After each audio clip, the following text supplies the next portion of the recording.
বুদ্ধির খেলায় ইসলামী ছাত্র শিবির যে সেরাদের সেরা তা আবারও প্রমাণ করলো। মানে এরা কল্পনার বাইরে অসাধারণ কিছু পলিটিক্যাল মুভ নিয়েছে।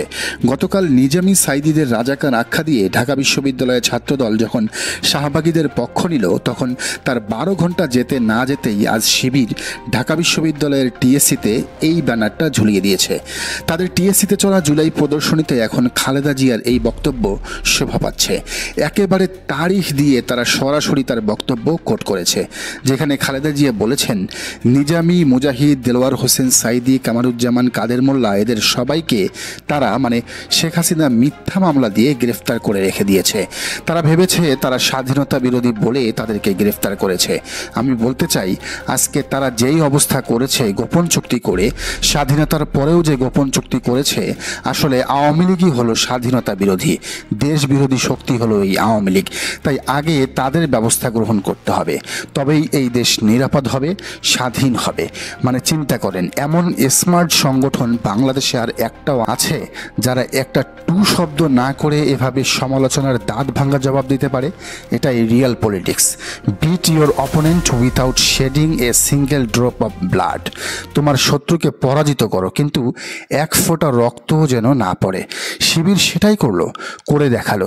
এই ঘটনায় শুধু ছাত্রদল নয়, অবাক বিএনপি, তারেক রহমান, এমনকি খালেদা জিয়া নিজেও। শিবির শুধু এটি নয়, সাইদি নিজামীর ছবি সরানোর পর সেখানে যুদ্ধাপরাধের বিচার যে একটা নাটক ছিল, সেই পুরো চিত্রনাট্যটাই তারা তুলে ধরেছে ছবির মাধ্যমে। স্কাইপ কেলেঙ্কারি, ভুয়া সাক্ষী আর সাক্ষী গুমের বিষয়ও তারা সামনে এনেছে। বামদের চোখে আঙ্গুল দিয়ে দেখিয়েছে যে শেখ হাসিনার বিচার ছিল একটা সাজানো বিচার, মিথ্যা বিচার। আর এই যে যারা বলছে এই পবিত্র বিশ্ববিদ্যালয়ে, মানে ঢাকা বিশ্ববিদ্যালয়ের পবিত্র স্থানে রাজাকারদের ছবি থাকবে না, তারা আসলে ভুগি যুগি আলাপ করছেন। জামাতের যেসব নেতাদের ছবি সেখানে টাঙ্গানো হয়েছিল, তাদের প্রায় সবাই ঢাকা বিশ্ববিদ্যালয়েরই ছাত্র ছিলেন। আলী হাসান মুজাহিদ সেই 1970 সালে ঢাকা বিশ্ববিদ্যালয়ের মেধাবী শিক্ষার্থী হিসেবে ভর্তি হয়েছিলেন। কামারুজ্জামান ছিলেন ঢাকা বিশ্ববিদ্যালয়ের গণযোগাযোগ ও সাংবাদিকতা বিভাগের শিক্ষার্থী। মতিউর রহমান নিজামী, মীর কাসেম আলী মিন্টু, এমনকি এটিএম আজহারও এই ঢাকা বিশ্ববিদ্যালয়েই পড়েছেন। আর অধ্যাপক গোলাম আজম তো ছিলেন এই ক্যাম্পাসের ডাকসুর নির্বাচিত জিএস। একসময় পবিত্র টিএসসির সবুজ বারান্দায় তারাও বসতেন, তারাও ঘোরাফেরা করতেন। কাজেই এই বিশ্ববিদ্যালয়টা তাদেরও।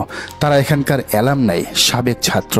তবে ছাত্র শিবির এই ঘটনায় কিছু বন্ধু এবং শত্রু চিনেছে। তারা চিনেছে আব্দুল কাদেরের মতো গাদ্দারকে, যে বামদের সাথে মিলেমিশে সাইদি সাহেবকে রাজাকার বলেছে। চিনেছে জুলাইয়ের গাদ্দার এনসিপিকেও, কারণ তারা কেউই কাল শিবিরের পাশে দাঁড়ায়নি, উল্টো বিপক্ষে গেছে। অথচ এই এনসিপির হাসনাত গাজীপুরে আওয়ামী লীগের হামলার শিকার হলে সাদিক কায়েম, সিবগাতুল্লাহ সিবগারা প্রথম তার পাশে দাঁড়ায়। গোপালগঞ্জের নাহিদ, হাসনাত, সার্জিস যারাদের এনসিপি, বাকশালীদের হামলার শিকার হলে সাদিক, সিবগারাই তাদের পক্ষে শক্ত স্টেটমেন্ট দেয়। জামায়াতে ইসলামী সারা দেশে মিছিল করে, গোপালগঞ্জে শিবির তাদের পাশে দাঁড়ায়। কিন্তু গতকাল আওয়ামী বাকশালীদের গোলাম, গণহত্যার দোসর সাদিক কায়েমকে পাকিস্তানি বলে স্লোগান দিল। নাহিদ, হাসনাত, সার্জিস বা এনসিপি এই অসভ্যতার বিরুদ্ধে কোনো কথা বলল না। এনসিপি উল্টো বাকশাসের আব্দুল কাদেরকে লেলিয়ে দিল সাদিকের বিরুদ্ধে। তবে শাহবাগের বিরুদ্ধে, ফেসিবাদের বিরুদ্ধে লড়াইয়ে শিবির যে একাই 100 তা আবারও প্রমাণ করলো। তাদের যেমন জনশক্তি আছে, সাথে আছে মেধা।